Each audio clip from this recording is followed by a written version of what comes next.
Então vamos lá para mais um Boxcast. Hoje eu tô aqui com o Nelson Rossi, né? Diretor industrial da Grendene, um cara que eu já vi várias vezes lá na Grendene, né? Circulando lá pelos corredores, lá um cara altamente bem quisto, né? Todo mundo fala bem, é incrível. Um exemplo de gestor, né? De liderança. E, cara, é um prazer te receber aqui, né? É um cara que, quando eu pensei em montar esse podcast, com certeza é uma figurinha que. Rapaz, tem que ter essa figurinha aqui no meu alvo, viu? Que é o Nelson Rossi é um cara referência mesmo, assim, que muita gente se inspira, muito empresário de Sobral, porque o podcast ele é focado para empresários e empreendedores, né? Muito empresário e empreendedor, ele se inspira muito em você, né? Usa muito você como referência, fala de alguma fala, algum momento que teve com você em alguma palestra, em algum painel. E realmente fico muito satisfeito de você ter aceito o convite de estar aqui com a gente. Eu que agradeço, Alan, e toda a equipe aqui. Eu acho que a gente teve diversas dificuldades para fechar a agenda, mas acabou fechando. E eu tinha tido essa recomendação do Dr. Dayan. Ele veio aqui e disse: Uhum. Olha, Rossi, isso aqui para ti seria uma coisa legal. O pessoal quer falar contigo lá e acabou não dando certo. Mas Uhum. aquelas coisas, né? Sempre tem a hora certa de dar. Parabenizar aqui por um estúdio magnífico, parabenizar vocês também pelo conteúdo, que é um conteúdo leve, um conteúdo tranquilo, um conteúdo muito bom de assistir, tá? E eu espero que hoje a gente continue mantendo essa escrita, né? Continue contando boas histórias, porque eu entendo também que esse é o nosso papel, né? Se a gente for ver assim, a experiência não tem muito valor se ela não for compartilhada. A experiência não vale muita coisa se ela não for dividida com as pessoas, tá? Então, vamos ver se a gente aproveita o dia de hoje para contar um pouco de história para as pessoas, né? Legal, Valé. Vamos ver se a gente consegue falar de alguma coisa que ninguém ainda sabe, né? Rapaz, eu descobri hoje aqui que você é gêmeo, né? Você tem um irmão gêmeo. Uma irmã gêmea. É uma irmã? Olha aí. Irmã gêmea. Família com 6 filhos, né? A quais eu mando um grande abraço, provavelmente esteja assistindo. E tem o Sérgio, que é o mais velho, em 10 anos, a produção, entre aspas, da minha mãe foram 6 filhos, 6 filhos, né? 10 anos. Sérgio, a Marineuza, a Inês, a Valderez, né? A Neuci, que é minha irmã gêmea, né? E eu. E como é que é essa história dos gêmeos, né? Era para ter só 4 filhos e tá tudo bem. Daqui a pouco, então, a minha mãe gestante com 2 filhos e ela só fica sabendo quando nasce o primeiro. Quando eu nasci, quando o médico Hum. viu que eu tinha nascido, ele avisou minha mãe: Dona Teresa, tem mais uma aí, parece que não está muito bem. Hum. É nada, ela está bem até hoje, está com saúde, vive bem, enfim. É para a gente ver, né? Às vezes a gente vê as facilidades de hoje, a gente desconhece as dificuldades que existiam. Imagina como é que seria para uma mãe hoje, né? Por mais simples que possa ser a vida dessa mãe, saber que tem gêmeos só no dia que nasce, né? Foi assim, foi uma vida nascida no interior lá de Farroupilha, na localidade da Linha Miller, né? E interior 10 quilômetros, a minha mãe professora, meu pai agricultor, e uma vida de muita dificuldade, né? Nunca se passou necessidade, mas também nunca se teve assim muita facilidade, tá?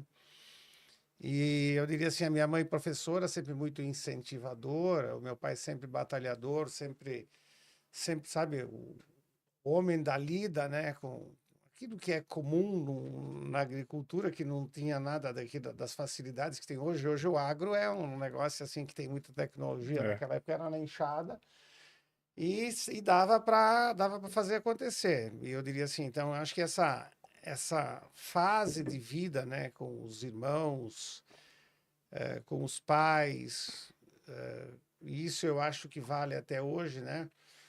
Para mim sempre foi muito decisivo, né? O que eu aprendi com a minha mãe, o que eu tive de convívio com meu pai, o que eu tive de convívio, sou irmão mais novo, né? Então, o que eu tive de convívio com os mais velhos, tudo isso ajuda naturalmente a moldar, né? Tudo isso ajuda a moldar a personalidade que você vai construindo ao longo da vida, Na né? época você tinha contato com avós também? Tinha os avós, né? Os pais do meu pai, né? Ainda estavam vivos, os pais da minha mãe também. Então, era um contato assim bastante próximo, embora não morasse tão próximo, mas a família era muito unida, sabe? Aquela coisa qual era o lazer do fim de semana? Visitar a avó, né? E dormir, se pudesse dormir na casa da avó, então era um negócio fantástico. Então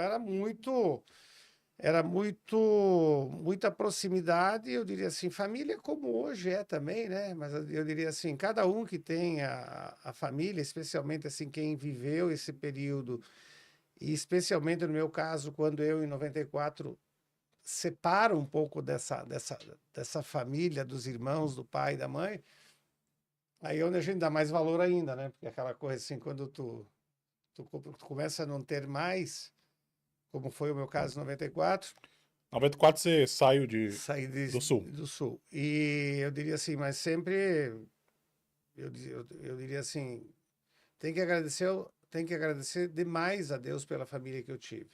Né? Eu diria assim, acho que não, as coisas não seriam o que são hoje se não tivesse tido essa família, se não tivesse a dor, né? O sofrimento, a dificuldade, porque isso vai moldando o caráter, né? Não é só porque tu tem dificuldade que tu eventualmente vai prosperar, mas a dificuldade ajuda a moldar todos os outros valores da vida, né? Sabe? Se você tem uma vida com muita facilidade nessa Uhum. fase da vida, você molda de uma forma, né? Você teve algum parente que migrou aqui pro Brasil? Sim, Descendente na Europa? descendentes de italianos, né? Vamos dizer, o meu bisavô, né? O Rio Grande do Sul faz agora 150 anos da imigração italiana, e lá em Nova Milano, né? Porque começa a imigração alemã, que acontece no Vale dos Sinos, a imigração italiana, que acontece na Serra Gaúcha, né? Então, acontece lá em Nova Milano, que fica próxima de Farroupilha, e vem um grupo muito grande de italianos que eles colonizam a Serra Gaúcha, porque o Vale dos Sinos, que era mais próximo de Porto Alegre, os imigrantes alemães já tinham, mas assim, sim, é oriundo, né? Tinha E algum incentivo do governo? Ou era para fugir da guerra? Por que era da que... pobreza mesmo. Da Europa? Mas por Sim, conta da guerra, será? sim. Vamos pensar assim, a guerra acontece em 1935, a primeira, em A segunda, né? 1945, a segunda. Isso acontece antes, né? Hum. Então, eu estava lendo o livro do Papa Francisco, que eles fazem a viagem para a Argentina, né? Hum. Mais ou menos também buscando um pouco de prosperidade, porque era difícil, não tinha terra para todo mundo, eram tempos difíceis, né? E naturalmente depois agravado pelas guerras, né? Pronto, e aí? Mas como é que foi a tua entrada? Teu primeiro emprego foi na Grendene? Bom, vamos lá. Então, nascido lá na linha Miller, né? A minha mãe professora e o meu pai agricultor. A minha mãe sempre com uma visão assim mais aberta, né? Ela olhava para 6 filhos e pensava lá com os botões dela, né? Isso aqui não vai dar. Não vai dar para 6 filhos num pedaço de terra não muito grande, né? Hum. Então, ela foi sempre muito incentivadora que a gente fosse morar na cidade, né? Ela era professora, ela era diretora da escola da linha Miller, né? E a cidade era? Farroupilha, Hum. distante 7 quilômetros, 8 Carlos. quilômetros. É. E aí, o que que acontece? Tá? A gente tem a moradia lá na linha Miller, constrói lá uma casa simples em Farroupilha. Já era bem desenvolvido Farroupilha naquela época? Sim, sim, tinha já. Hoje é muito mais desenvolvido, mas na época tinha um pouco mais de 30 mil habitantes, né? A região toda lá se desenvolveu muito, Caxias do Sul, Bento Gonçalves, Garibaldi, Farroupilha, Carlos Barbosa, com a Tramontina, enfim, tudo isso. Uhum. E aí a gente vai para Farroupilha e todo mundo vai se empregar em alguma coisa, né? Estudar e trabalhar, né? Então, não foi só uma vez que a minha mãe me pegou embaixo do braço aqui de guria, né? Vamos ver se vamos dar uma volta pela cidade, ver se a gente arruma um emprego para ti. Porque tu imagina, naquela época, né? Dava para trabalhar aos 12 anos, dava para trabalhar aos 14 anos. Né? Minha primeira carteira assinada foi aos 14 anos de idade, né? Hoje não só pode fazer isso a partir dos 18 anos, a menos que tu seja um estagiário, que tu seja. E comecei a trabalhar assim como office boy. Não senti muita firmeza, achei que era melhor voltar para a linha Miller, né? E depois, então, aí a minha mãe disse, não, agora se a gente quiser fazer alguma coisa, se a gente quiser que essa família prospere minimamente, é melhor que a gente vá para Farroupilha. A gente tem uma casa lá e tal. Aí todo mundo começou a trabalhar. Eu começo a trabalhar, então, numa fábrica de calçados, né? Trabalho uns 2 anos, sem carteira assinada, também era bastante comum. Depois, então, a partir de 1975, vou trabalhar numa outra empresa, então, mais aí já formal, com carteira assinada. Carteira assinada sempre foi uma coisa boa, né? Para quem tem, sempre é bom. Uhum. E trabalho 3 anos e meio, 4 anos, numa empresa chamada Calçados Pérola, uma fábrica de calçados. Tá? Por que fábrica de calçados? Sempre é. Por que a vida é no calçado? Né? Uhum. É porque é o que tinha lá na época, né? E depois, quando você entra, você naturalmente se identifica. Isso, então, até 75. Qual a função? Auxiliar de produção. Porque ali tinha uma família de 6 filhos, que o razoável era todo mundo trabalhar, chegar no fim do mês, todo mundo cotizar a casa e organizar para fazer as compras, pagar as contas, né? Que é assim que funcionava. E, assim, um regime que, pensar assim, como é que é numa residência normal? É normal que cada um ajude a fazer alguma coisa. Na época, a gente recebia o salário, chegava em casa e normalmente o pai ou a mãe administrava, né? E comprava as coisas, então tinha tudo o que precisava. Uhum. Mas era uma vida assim, e comparando com o interior onde a gente morava, a diferença é que era muito mais previsível. Todo final de mês Uhum. você recebia seu salário, coisa que lá na roça nem sempre a safra das batatas dava, nem sempre, né, a safra da uva dava. Então essa previsibilidade foi organizando a vida da família. Tive o irmão mais velho foi estudar também no colégio de padres, depois ele voltou e os demais irmãos ficaram lá. Enfim, foi uma vida boa, eu diria assim, muita fé, muita crença no trabalho, muita dedicação, sabe? Do tipo, o trabalho nunca foi olha, o trabalho é um problema. Não, até hoje o trabalho não é um problema, nunca foi. Mas foi assim, foram fases muito bacanas, foram fases bastante difíceis, mas quando a gente se reunia junto à noite para rezar o terço, quando a gente se reunia junto para conversar, nem o churrasco não era muito comum, porque, né, nem sempre tinha tudo o que precisava, mas quando a família se encontrava era bom, quando a família ia junto para missa era bom, né? Quando o meu pai dava os conselhos dele era bom, enfim, e a gente sempre respeitava muito. Tem uma coisa que eu carrego comigo até hoje. Eu me considero bastante determinado, bastante obstinado por fazer as coisas acontecerem, fazer as coisas darem certo. E eu carrego uma coisa comigo. Hoje mesmo, lá na Grendeira, a gente falava sobre essa. Porque às vezes tem coisas que acontecem contigo na vida que elas limitam muito o teu pensamento, mas tem coisas que marcam positivamente a tua vida, né? Uhum. E dado a infância difícil que a gente viveu ao longo do tempo, eu carrego comigo muito claro essa ideia assim do apoio que eu tive dos meus pais, mesmo eles não estando vivos, eu continuo carregando por eles o maior respeito. E muita coisa do que eu faço hoje, né? Naturalmente que eu tenho a Juliana, a Carol, a minha esposa, que são a minha família, mas muita coisa eu faço também para prestigiar os ensinamentos que meus pais me deram. Então, o meu pai morreu fazem 23 anos, a minha mãe morreu fazem 5 anos, e eu batalho bastante para não decepcioná-los nunca. Tem muitas vezes, muitas ocasiões que, como agora, porque nós estamos aqui conversando e eu fico mentalizando, olha, minha mãe está assistindo, o que ela acharia do guri, né? Uhum. Se ela estivesse assistindo, ela gostaria da mensagem que esse guri está passando. Então, eu acho que isso é uma coisa que, assim, na medida do equilíbrio que a gente pode ter, pô, é uma coisa que me motiva, é uma coisa que me dá energia, é uma coisa que me dá gás. Porque o propósito não é alguma coisa assim, ó, agora nós vamos se reunir, agora nós vamos construir um propósito. O propósito é a coisa que a vida vai moldando. Então eu tenho nos meus pais figuras assim centrais na vida. Pois é, você falou e me lembrei, me veio uma cena de um filme, o Resgate do Soldado Ryan.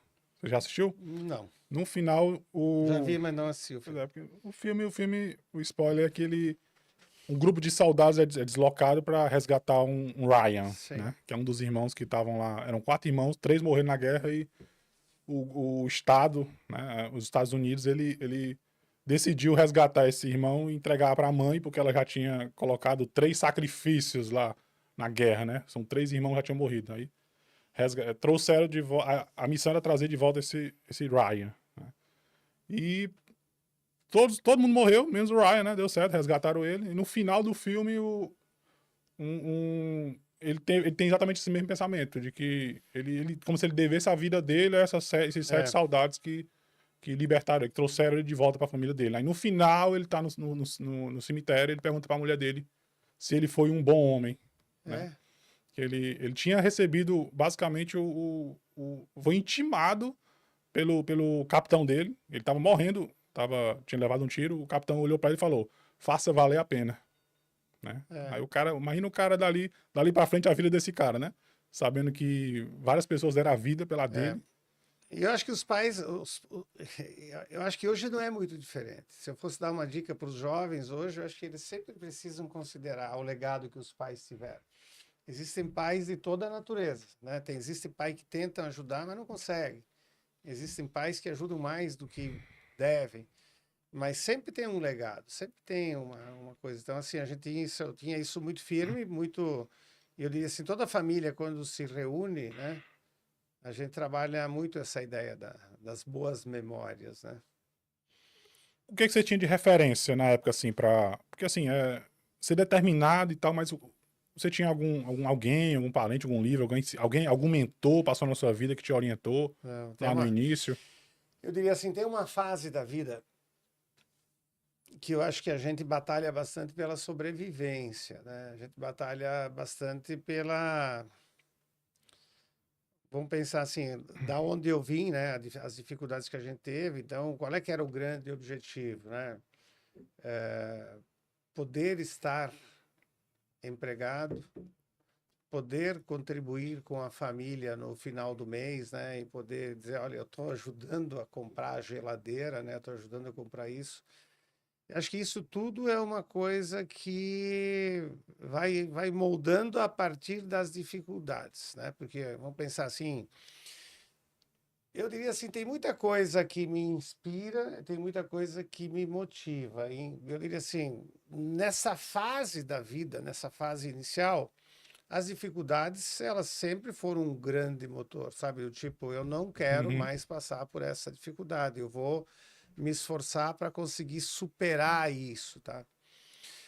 Isso na fase assim que eu trabalhei até 1979, quando eu entro na Grendene, aí muda um pouco o modelamento, né? Então, por que eu fui trabalhar na Grendene? Eu fui trabalhar na Grendene, né, para decepção do meu pai. O meu pai era conhecido desse empresário no qual eu trabalhava, né? E um belo dia, sem o meu pai saber, eu chego em casa e digo, meu pai, não estou mais trabalhando no Pérola, não, eu estou trabalhando agora na Grendene. Vale. Ele só deu uma olhadinha assim, ficou meio decepcionado, tipo, mas vai dar certo? Acho que vai dar. Fui trabalhar porque a gente podia trabalhar todos os domingos. Tinha essa opção. Sim, podia trabalhar naquela época, porque a Grendene, ela inova já nesse período. Vou dizer assim, ninguém trabalhava 24 horas. A Grendene trabalhava 24 horas. Ninguém trabalhava de segunda a sábado. A Grendene, nesse período que ela começa, ela inova também, trabalhando de segunda a sábado. Trabalhando de domingo a domingo. Podia trabalhar todos os domingos e, pô, se tu caprichasse, tu dobrava o rendimento, né? Então, nessa época, estudando no ensino médio, então, tinha uma pessoa que já tinha uma moto, então tu olhava para esse cara que tinha moto, tu queria ter a moto também. Né? Tu olhava para uma determinada conquista econômica que a tua família tinha, tu queria ajudar. Essas são grandes forças motoras nessa fase da vida, tá? Eu diria assim, sempre, vamos pensar assim, sempre muito com muita confiança, muita fé em Deus, muita crença religiosa, família católica, muito praticante, tá? E a gente se esforçava para poder se superar, sabe? Do tipo. Então lá a gente começa a ver assim: a gente estava num local onde uma empresa estava começando, e disse assim, Rossi, depois desses 46 anos, tu diria que esse começo foi estratégico? Não, ele foi natural. Eu começo lá como zelador. E como em casa a gente já varria, todo mundo ajudava a limpar a casa. Quando me deram uma vassoura lá na grelheira, eu sabia que eu tinha que varrer direito. Varrer direito significa assim, vou varrer de tal forma que quem for ver a minha varrição vai dizer, pô, esse cara varre bem. Como em Uhum. casa tu já Uhum. fazia isso, já tinha que fazer, tinha que ajudar nas lidas da casa.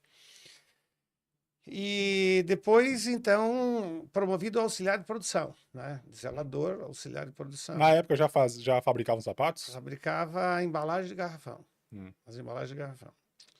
Mas já era um negócio interessante. Pô, chegar em casa e contar para minha mãe, né, para minha família, olha, eu de zelador, né, já fui promovido para auxiliar de produção. E sempre assim, olhando para onde, olhando para onde, olhando para que quanto mais tu te dedicasse, quanto mais tu trabalhasse, quanto mais tu te desenvolvesse, mais chance tu tinha de trabalhar sábado, de trabalhar domingo, de ganhar um salário maior. Não estava de olho na promoção, não estava de olho na carreira nessa Uhum. época, né? E sempre fui assim muito dedicado, sabe? Se me chamasse para ir trabalhar no terceiro turno, porque tinha um depósito de matéria-prima que seria movimentado sábado de noite, eu ia. E Uhum. precisava ir domingo, ia também. Então, eu diria assim, Com que idade você estava isso nesse eu período? comecei com 17 anos na Grendene, tá? E assim, muito determinado, do tipo, porque o que que a gente aprendeu, por exemplo, lá no começo, como é que a gente via o nosso pai? A gente via o nosso pai, sabe, batalhando o que ele não conseguia fazer para poder suprir a família. Cara, se tu vê, tu gosta do teu pai, e tu vê o teu pai batalhando para tentar suprir a família, é claro que isso vira um propósito para ti também. Uhum. Então, eu diria assim, aquele momento assim que tu tinha oportunidade de trabalhar e que tu estava sendo convidado a participar e daqui a pouco tu já tu já escala a primeira vez ali, sai de zelador e vai trabalhar de operador e quando tu vai trabalhar de operador, tu te empenha para fazer, sabe, a produção no mais alto nível, é tudo na garra e na vontade.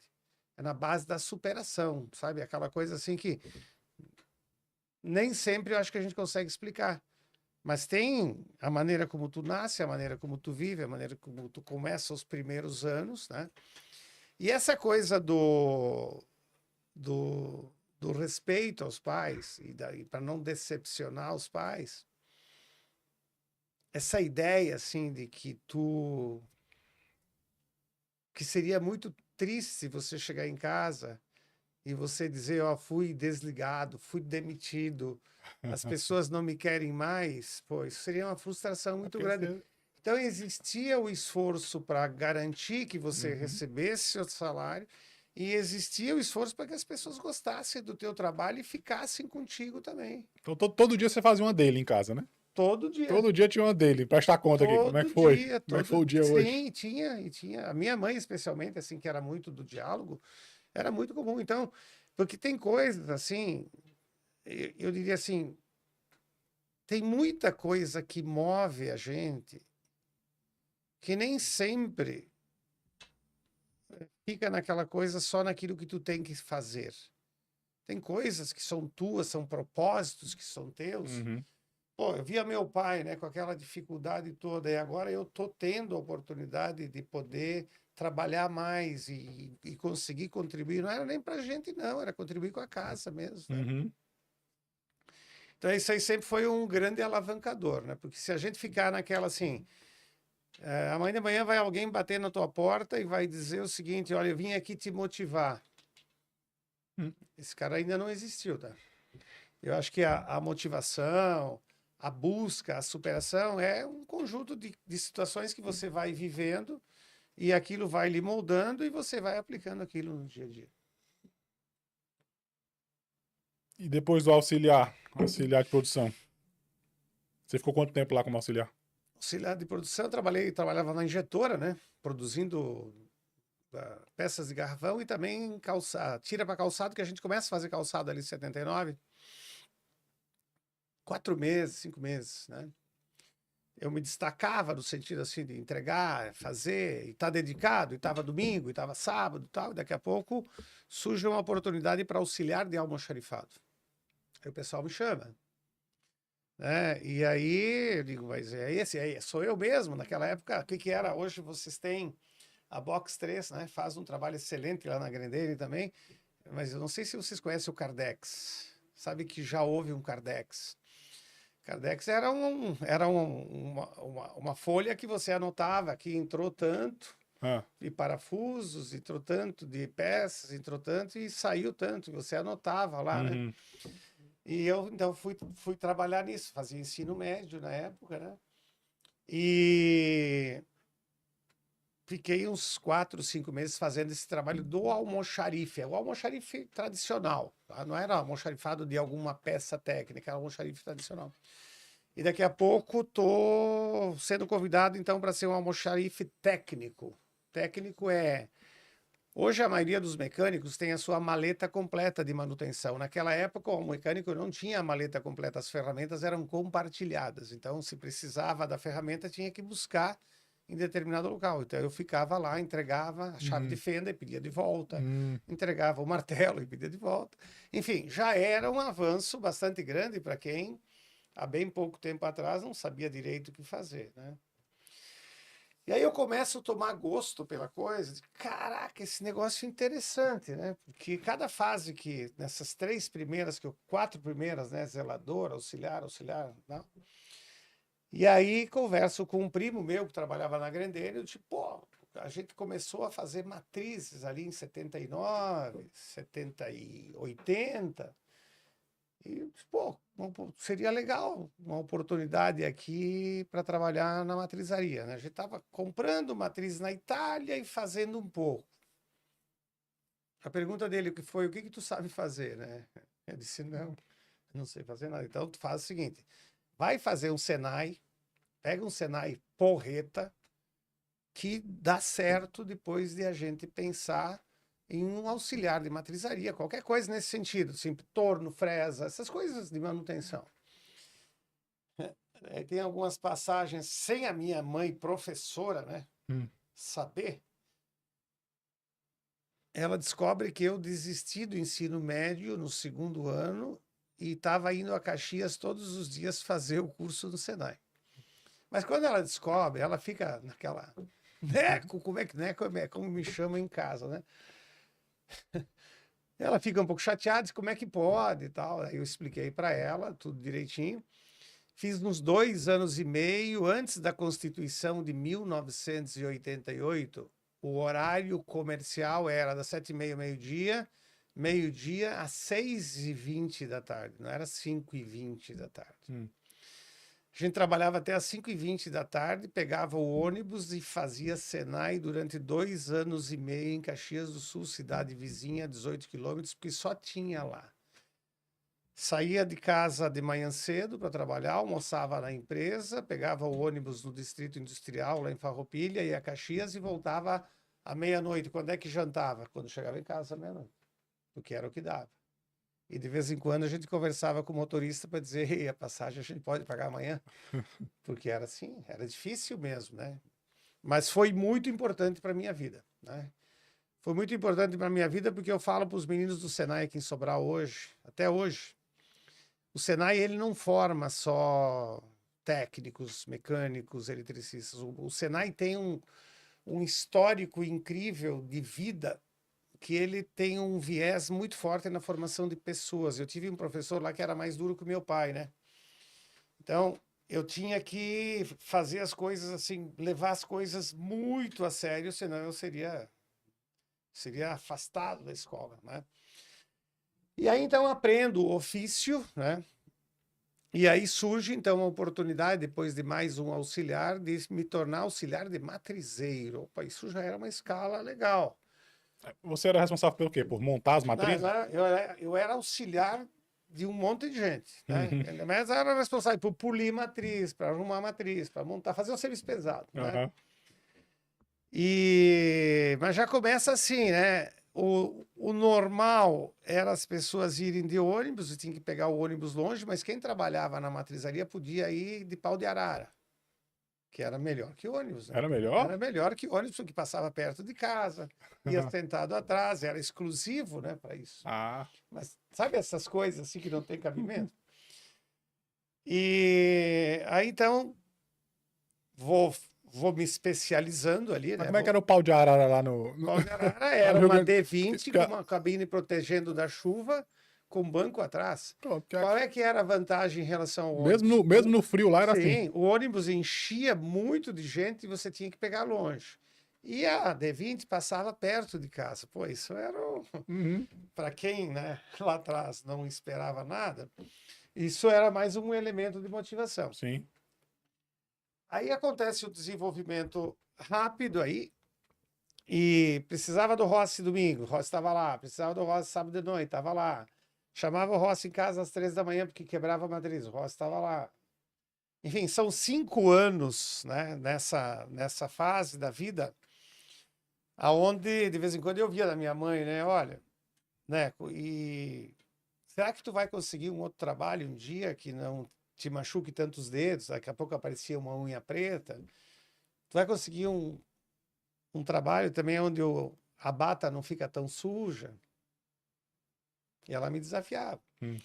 E eu tinha, então, terminado o Senai, tinha terminado o ensino médio e tinha começado engenharia mecânica. Aí então você voltou pro ensino médio e terminou. Não, eu terminei, né? Depois dos 3 anos de Senai, aí eu voltei e terminei o ensino médio, fiz o vestibular para engenharia mecânica, mas aí acabou que engenharia mecânica só poderia fazer de dia. Aí eu comecei, fui um período de dia, mas não tinha a menor chance de dar certo. Então, deixei de lado e, na sequência, fiz ciências econômicas. Eu não tenho nenhuma faculdade concluída. Ciências econômicas eu fiz metade, um pouco menos, na UX. Aqui eu estudei 1 ano de história e também fiz uns 6 meses de administração na UVA, transferindo os créditos de economia lá de Caxias do Sul. Quando a gente não quer terminar, a gente sempre encontra uma desculpa, né? Casou, o trabalho, tu priorizou o trabalho. Pois Tal. é o que eu ia perguntar, porque você tá sempre colocando o trabalho como prioridade na sua história, Sim, né? E aí você deixou de lado o estudo, né? Deixou de lado, muito sim, provavelmente também, não sei, você não contou em momento algum como é que era, talvez, assim, amizades, ou como é que sim, eu era vou falar o um pouquinho. namoro, como é que era. Sim, Se você deixou de lado também. tem algumas histórias que dá para contar. Pois é. Por que que você abriu mão, né, para focar no trabalho, né? Então, eu diria assim, essa fase foi muito importante, tá? Foi muito importante e houve uma dedicação, sim, integral ao trabalho, tá? Mas a gente vivia bem também, como adolescente, como jovem, né? Então, tinha a turma da escola, tinha a turma do futebol, né? Fui goleiro sempre do segundo quadro, nunca consegui ser goleiro do primeiro quadro, mas nos jogos interséries, enfim, eu fui presidente de Grêmio estudantil também. A gente organizava o baile da mais linda cenecista e era pressionada pela mãe da candidata para eleger a candidata, mas a gente não cedia. Coisas normais, né? E era muito comum, a gente se reunia para fazer, recurso não tinha muito, então se reunia na casa de um, fazia um churrasco de salsichão, o outro entrava com um garrafão de vinho, depois a gente ia para as festas, enfim. Eu tive uma vida muito dedicada ao trabalho, mas sempre também, sabe, entre o jogo de futebol, encontrar os amigos, sempre tinha um espaço para isso. Eu acho que a gente nunca deixou de lado isso, e eu acho que não é excludente. O fato de você, quando você está trabalhando, se dedicar assim, de corpo e alma, né? Se dedicar com paixão, se dedicar com profundidade, fazer aquilo não é porque você tem que deixar todas as outras coisas de lado. Dá para fazer, e é o que eu faço até hoje também. Eu me dedico bastante, mas eu aproveito bastante também. Eu acho que a vida precisa desse equilíbrio. A gente tinha uma turma muito boa na escola, tá? Eu diria assim, essa época, quando eu volto para concluir o ensino médio, foram anos assim incrivelmente bons, né? Quando eu me torno presidente do Grêmio, a gente faz campanha no frio, né? Campanha de agasalho, se envolve com muita coisa, né? Tenho um irmão que foi vereador durante 3 legislaturas em Farroupilha, depois ele não quis mais continuar. Fui um militante também, gostava da política, fui filiado, mas eu nunca tive, assim, paixão por pedir voto, essa coisa assim. Pô, isso aqui não parece ser uma coisa que casa muito comigo, tá? Então havia, assim, uma conciliação, havia o almoço de domingo na família, tudo certo, tá? E em 85 acontece o seguinte, né? Às vezes as pessoas reclamam que, pô, eu não tenho sorte, eu não tenho oportunidade e tal. Eu sempre digo o seguinte: trabalhe bastante, estude bastante, te empenhe bastante, procura ser assim muito bom naquilo que tu faz. Quanto muito bom, tudo que tu puder. Que um dia a sorte te encontre na esquina, tá? Agora, se tu não fizer a primeira parte, a sorte dificilmente vai te encontrar na esquina. Então, eu era muito dedicado na questão, sabe, eu sou um cara muito sanguíneo, eu tenho muita. Se eu me envolvo em alguma coisa, eu vou, eu vou com tudo, eu não vou pela metade, certo? Sempre fui assim. E daqui a pouco saem 3 executivos supervisores importantes da fábrica, lá em Farroupilha. Uma coluna central importante. E um belo dia me entrevistam lá, me chamam para entrevistar, mas não me dizem para que é. Eu, como não sofro de muita ansiedade, digo, tá tudo bem, o que vier eu tô dentro, né?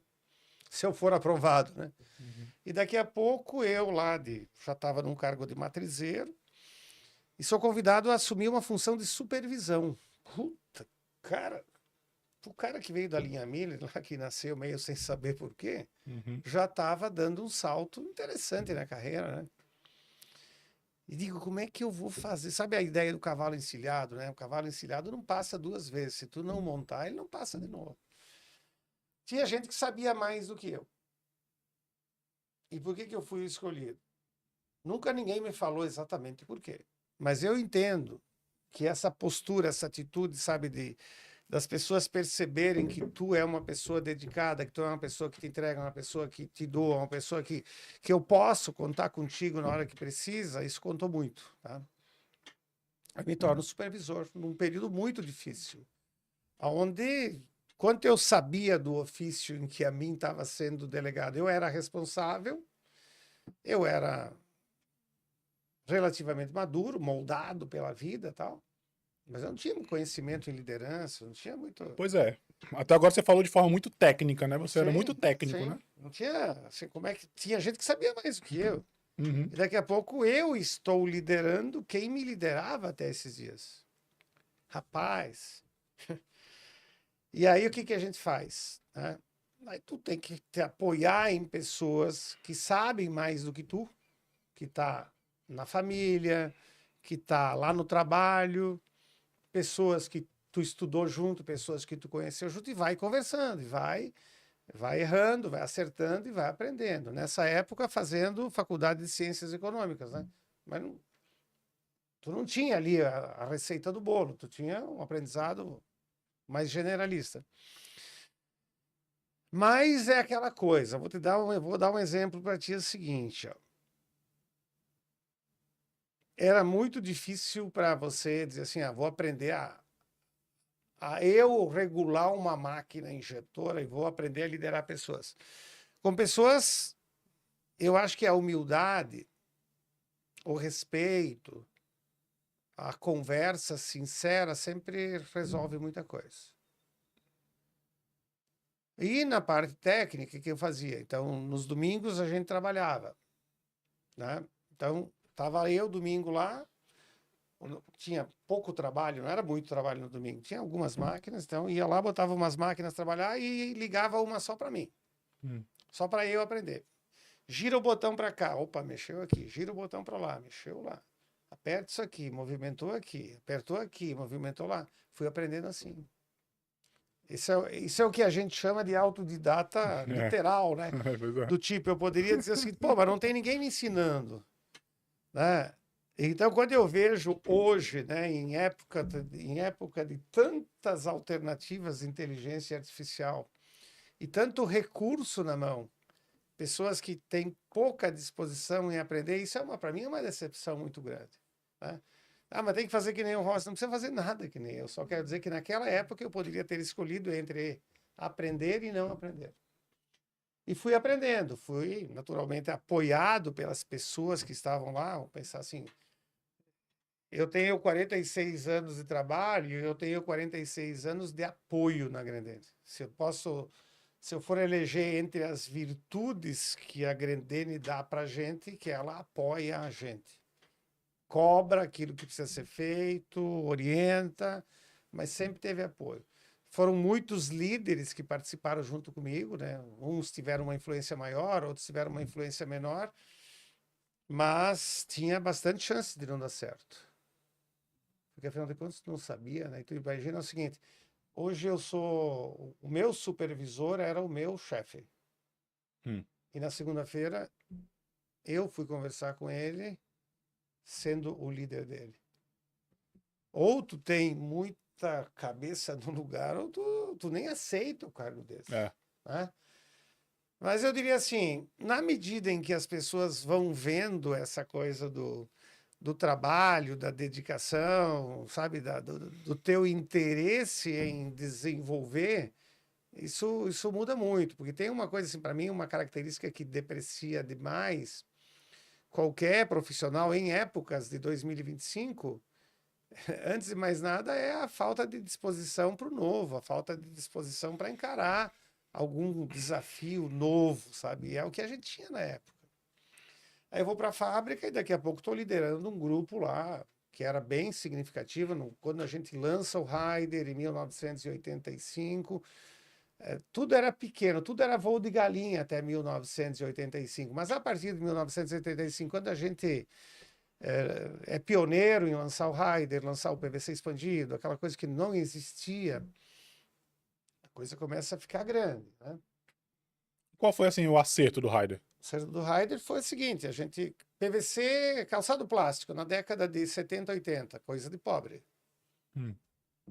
Eu, na infância pobre, tinha um sapato de plástico por ano, se tudo corresse bem, se a safra da uva fosse bem, se a minha mãe recebesse o 13º.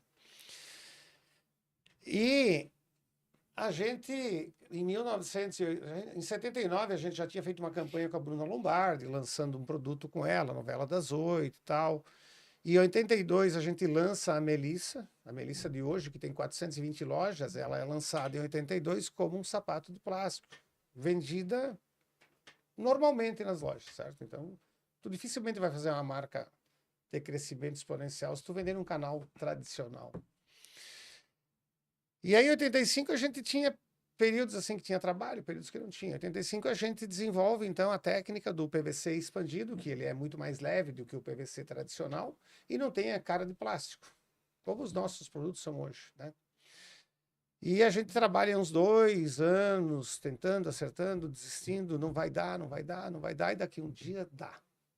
Nada vendia 1 milhão de pares. Lá em 1987, a gente acerta de tal forma, 86, que passa a vender 1 milhão de pares. Então a gente lança Raider, junto com o Raider lança a marca, aí a gente paga para usar, né, a marca Lecoq Sportif, a gente paga para usar a Puma, e lança também o Carlos Alcaraz, hoje é o número 1 do tênis. Na época era Ivan Lendl, o número 1 do tênis, e a gente faz um produto com ele, com a marca dele, que é o Estouro também. Então esses caras começam a acertar.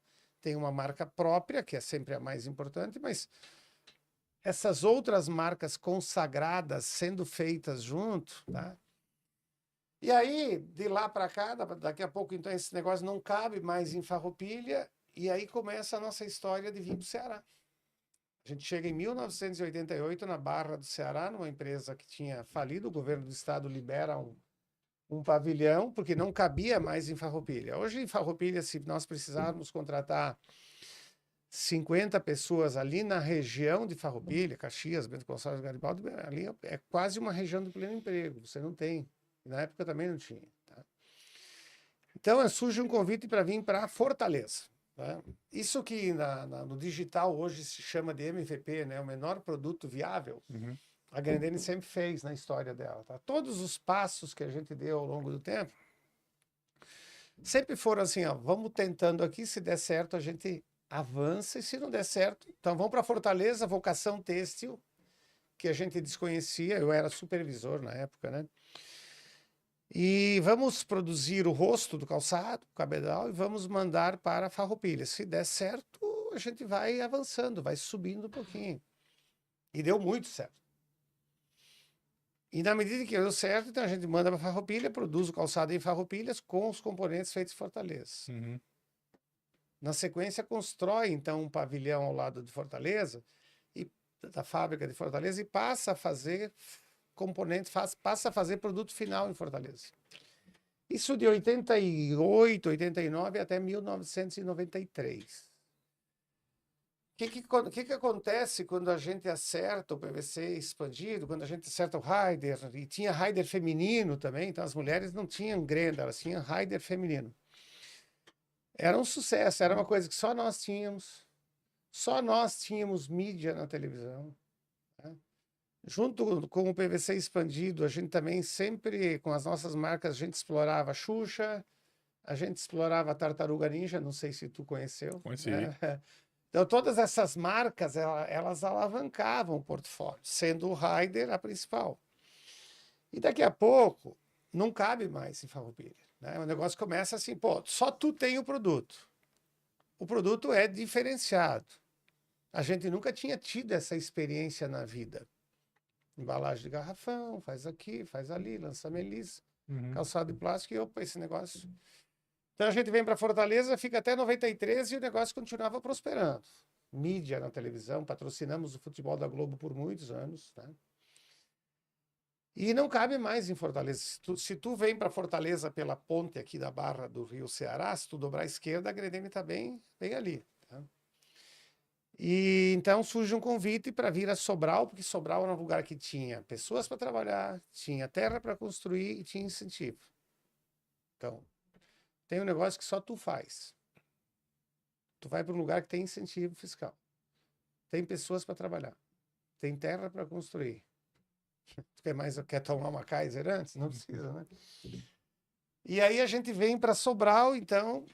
A gente vem, não. Primeiro, quem vem para Sobral é o Dalcides, que não está mais com a gente, tá? Porque a gente olhava para o mapa em Sobral, porque a gente não era executivo da empresa nessa época, era supervisor. A gente olhava para Sobral e dizia, eu não vou não. Eu não vou não. Até o dia que você é convidado. Sobral só é, eu acho que Sobral só é Sobral hoje por conta da Grendene, né? Imagina antes da Grendene existir. Tem um peso relevante. E aí, a gente então vem mantém Farroupilha, mantém Fortaleza e começa em Sobral, no prédio aqui na Overdress, aqui próximo ao Açaí, aqueles pavilhões ali. E inaugura a primeira operação em março de 1994. O que era a operação? A operação era para ser uma fábrica com 40 mil pares por dia, com 1.200 funcionários. Se isso desse certo, esse era o plano. Mas não esquece, né? A gente estava fazendo uma coisa que só nós fazíamos. Nós tínhamos mídia, nós tínhamos incentivo. E nós descobrimos aqui em Sobral a força das pessoas. Por mais entusiasmado, por mais otimista que a gente pudesse ser, tudo o que representa pessoas aqui para nós, na Grendene, mas vamos falar de Sobral especificamente, é muito mais do que a gente podia imaginar. Muito, muito, muito, muito mais, sabe? Então isso aí vai dando, sabe... Sim, botando lenha aí na fogueira. Aquilo que eu vejo lá, né, que até hoje eu fico atento para não decepcionar meus pais. Hoje a gente fica muito atento para não decepcionar as pessoas aqui. Tamanho é a representatividade que a gente foi vendo. Então o negócio dava certo e a gente começa a encontrar pessoas extremamente dispostas a trabalhar. Dispostas, capazes, disponíveis. E aí o projeto dá todo errado, né? Então, hoje nós temos 8 fábricas, né? A gente começa com capacidade em Sobral de 40 mil pares por dia. Hoje dá para fazer em torno de 850 a 1 milhão de pares por dia. Fazem 20 anos que nós somos o maior exportador brasileiro. Nós, no Brasil, temos aproximadamente 65 mil destinos CNPJs. Quando a gente olha o mercado geral, a gente detém 15%, mais ou menos, da fatia total do mercado. E quando a gente olha o mercado específico, que é só com os produtos parecidos com o que nós fazemos, nós temos em torno de 22%, 23%. O mundo tem 23 bilhões de pares sendo produzidos esse ano. 23 bilhões é muito par. A China vai produzir 12, a Índia vai produzir uns 6, uns 7, e o restante se divide, e o Brasil vai fazer 900 milhões de pares. Então, eu diria assim, é um mundo absurdamente grande a ser explorado, né?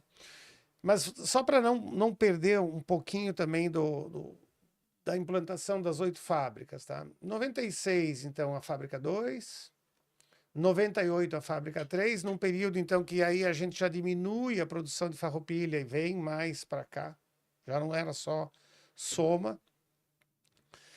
99 a gente constrói a nossa fábrica de matéria-prima, a gente não fabrica matéria-prima, assim como a padaria mistura, nós também misturamos todos os insumos, né? Quem produz é a indústria química. 2000 a gente constrói a fábrica 5, já que a fábrica 2 precisava se transformar num CD, né? 2002 a fábrica 6, 2004 a fábrica 7 e 2016 a fábrica 8. Nesse intervalo, 94, 96, a gente também constrói a primeira fábrica no Crato, né? Qual é que era o objetivo do Crato? Bom, a gente estava em Sobral, vamos também explorar outros locais no estado, o governo do estado convidou a gente para visitar. Lá tinha um pouco mais de vocação calçadista, então isso era interessante também, para a gente não ficar muito vulnerável aqui, porque nós não tínhamos a vocação calçadista aqui. Enfim, é uma história que a gente, Alan, e todos os nossos ouvintes, a gente se orgulha muito. No plano mais arrojado que a gente pudesse fazer, vamos fazer um plano estratégico e vamos definir isso. Não tinha planejado isso. A gente foi trabalhando e foi acertando, foi trabalhando e foi acertando. Para ter uma ideia de números, esses números são públicos, porque a gente divulga os nossos números a partir de 2004, quando a gente abre o capital. Mas em 2000 e 2001, a gente vende 80, 85 milhões de pares. A gente já estava naquela fase assim, a gente acha que o tamanho da Grendene vai ser mais ou menos isso, tal. E às vezes você tem um crescimento exponencial, você dá um salto, né? Não é necessariamente só inovação, inovação, inovação. Às vezes depende de você ter que portfólio você tem, depende de que estratégia você vai ter. E aí a gente lança a linha Ipanema. A linha Ipanema, como vocês sabem, é um chinelo de dedo, né? Que tem um mercado muito forte no Brasil. A Havaianas tem uma marca muito importante, muito forte. A nossa marca também é uma marca muito importante, com produtos assim de altíssima qualidade. Mas em 2001 não tinha Ipanema. E a gente lança Ipanema. Um pouco assim, de olho, porque a gente fazia um produto com preço médio maior e tal. Vamos lançar Ipanema, que é um calçado mais simples. Será que dá certo? E em 2013 a gente vende 222 milhões de pares. 1 milhão e 88, 82 em 2001, 222 em 2013. A gente tem que ter orgulho de uma trajetória dessa. A gente tem que ter orgulho, e não é um orgulho pessoalizado, é um orgulho do time da Grendene, né? Quantas empresas no mundo conseguiram fazer isso? Quantas empresas no mundo têm essa trajetória? E não é só uma trajetória de crescimento, é uma trajetória de construção de um legado, de construção de uma história. Quanta gente, né, nesses 54 anos de vida passou pela Grendene e deu a sua contribuição para que isso acontecesse. Então, é muito mais do que os números, né? A minha trajetória... Então eu venho para... A gente ficou no supervisor Sim, ainda. mas já vou chegar lá. Eu venho para Sobral, então, em 94. Mas como é que foi o convite para vir para Sobral? É muito interessante. Sabe que a Grendene tinha tido já operações na Argentina e no México, né? Hum, Pequenas operações, tipo assim, vamos fazer uma sociedade aqui para ver se dá certo. México na região metropolitana e Argentina, San Juan, lá na pré-cordilheira. E eu tive a oportunidade de passar 15 dias nos dois locais. E eu nunca tinha falado nada para ninguém, mas eu nutria comigo um desejo, caraca, um dia, quem sabe, trabalhar na Grendene que não fosse em Farroupilha. Nem para minha mãe, nem para minha esposa, que em hum. 90 foi o casamento, eu acho que eu tinha falado isso. Rapaz, e um dia surge o convite para vir para Sobral. Eu me entusiasmei tanto com esse convite que lá eu era supervisor técnico, eu não discuti função, ganhei naturalmente um pequeno aumento de salário, mas vim usando bata, vim batendo ponto, absolutamente normal. A última coisa que me interessava era saber que função ia fazer. E vim tranquilo, né? Olha a maneira como eu vim. Eu vim com a minha esposa terminando a faculdade de matemática em Caxias do Sul, com a Juliana com 4 meses de idade, construindo uma casa do lado da minha mãe. O Uhum. cara é meio Pois doido. é, tava tudo Não, planejado para ficar lá, né? o cara não pode ser normal, né? E passei os 8 meses primeiro morando no Hotel Visconde. Né? Uhum. E muitas vezes trabalhava de domingo a domingo e domingo à tarde fazia comida. Porque no começo acostumar com o coentro era desafiador. Hoje não, hoje eu uso coentro, né?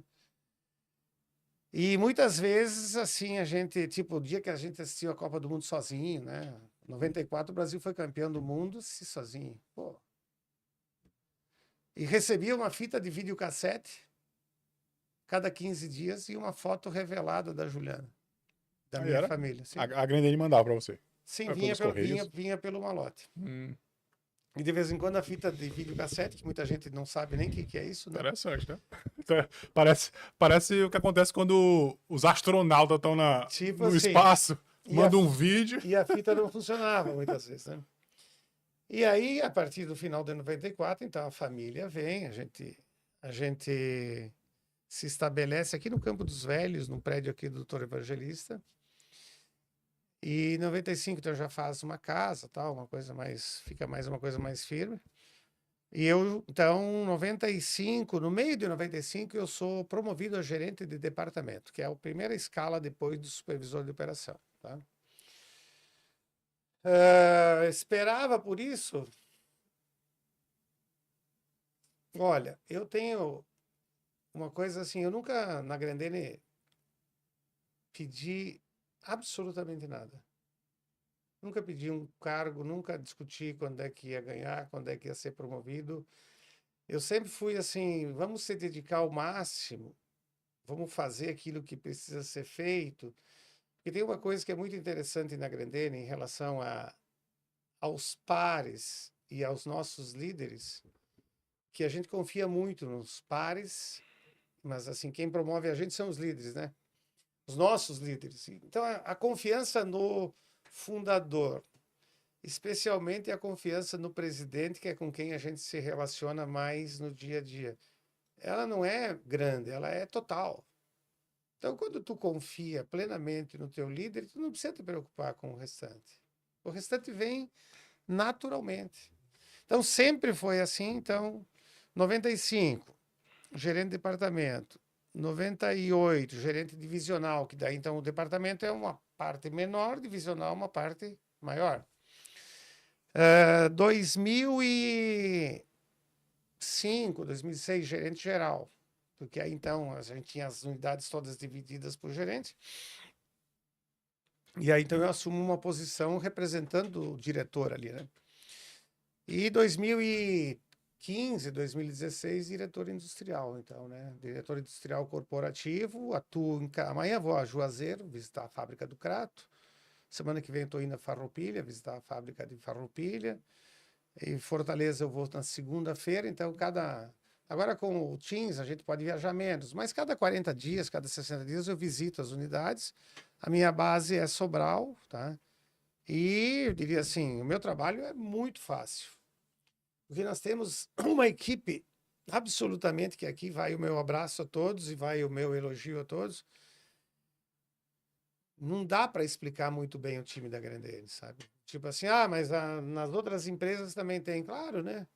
Mas nós temos um modelo de trabalho e tem um grupo de pessoas absolutamente incrível, que são raros os dias que a gente não tem surpresas, assim, muito positivas, sabe? Do tipo, a gente fica sempre com a sensação de que foi entregue mais do que aquilo que poderia ter sido feito. Sempre. Rossi, mas sempre. Claro que não é sempre, mas a maioria das vezes a gente tem isso. Então tem um ambiente de muita confiança, um ambiente de honestidade, um ambiente. Sabe, quando a gente fala em ética, integridade, respeito e transparência, pensar, falar e agir. Eu tenho os meus 46 anos de convivência na Grendene, que não me dão nenhum crédito. Eu tenho que continuar aprendendo todos os dias. Eu nunca tive um exemplo assim, de dizer, pô, mas alguém aqui quer colocar embaixo dos panos. Não, a coisa sempre foi limpa, a coisa sempre foi correta, a coisa sempre foi honesta, a coisa sempre foi de valores morais mínimos, sabe? Então, quando tu convive, né, num ambiente assim, a tendência natural é tu acontecer tudo isso. Vou fazer uma pergunta aqui bem aleatória. Quem erra menos? É a máquina ou o ser humano? Depende. Depende. Acho que o ser humano varia mais, né? O ser humano varia mais e a máquina, dependendo como ela for programada, né, com a inteligência artificial, com o conjunto todo, a tendência é ela variar menos, mas acho que os dois erram. É. A vantagem é que o ser humano consegue errar e consertar, né? A máquina A máquina não consegue. ainda tem essa dificuldade. Teve alguma habilidade assim que você precisou desenvolver? Você percebeu que era um ponto fraco e você precisou desenvolver ao longo da trajetória? Liderança, até hoje. Liderança, tem que estar sempre se Sim, atualizando, né? sim. A gente vai provavelmente morrer um dia, né? Mas é É. provável que a gente vá sempre Na ter. verdade, todo dia a gente tá provando que a probabilidade é menor, porque a gente tá vivo, né? Sim, Mas mas um dia é provável que mas morra. eu O entendo, histórico diz que a gente vai morrer um dia, né? eu entendo que a gestão, quem faz gestão no dia a dia de uma grande indústria ou de um pequeno comércio, seja quem for, gestão é uma obra sempre inacabada. Sabe? Gestão é uma obra que você nunca conclui. Você vai dizer, olha, agora nós acertamos um processo aqui e tal, e amanhã, pelo nosso dinamismo, porque nós lançamos todo mês 90 produtos novos. Todo mês a gente lança 90 produtos novos. Tem uma meta para isso? Não, é o mercado que manda. É o mercado que diz, olha, os produtos duram 3, 4 meses. Então você tem 500 produtos em linha, se você não renovar, vai ficando velho. Esse dinamismo, muitas coisas que nós terminamos o expediente hoje e concluímos dizendo, olha, isso aqui está tudo pronto. Amanhã você passa e você vai discutir de novo um processo, você vai discutir de novo um critério, um custo, um padrão de produtividade, e você vai ver que aquilo não é bem assim, dá para ser melhor. Ou pode ser diferente. Mas do ponto de vista de liderança, eu diria assim, acho que é o maior desafio de todos, tá? Como eu disse, eu sou sanguíneo, eu sou uma pessoa que sou... Tem um ditado em italiano, né, que a turma usa muito, né, o mai contente. Mai contente significa que a pessoa nunca está contente. Né? Então, eu tenho que dosar bem esse processo para que esse mai contente, esse nunca contente, não seja um elemento de desmotivação das pessoas. Porque senão se você todo dia você chegar na sua empresa e diz, olha, tá, mas não tá bom, mas não tá bom, não tá bom, você ao invés de levar a pessoa para o próximo nível, você segura no nível em que está no máximo. Então, eu diria assim, o desafio de liderança, vou dar um exemplo para ti assim. Nós fizemos, a Universidade Grendene é outra dádiva da Grendene. Nós temos 560 alunos matriculados, toda a liderança é matriculada na Universidade Grendene. Nós fizemos há 3 anos para cá, estudamos o líder de si. O que é o líder de si? O líder de si nada mais é do que um exercício de autoconhecimento. O líder de si aprende a respirar, o líder de si aprende Autocontrole. a se conhecer. Não é incomum você chegar muitas vezes no final do dia. Eu chego no final do dia todos os dias feliz. Não, às vezes tem um dia que tu chega frustrado no final do dia e aí tu vai tentar ver o que aconteceu, tu vai ver que tu é a causa da frustração. Então, as pessoas se conhecerem, eu acho que se as pessoas no mundo se conhecessem, talvez a gente teria menos guerra, a gente teria menos conflitos, a gente teria um mundo um pouquinho melhor para se viver.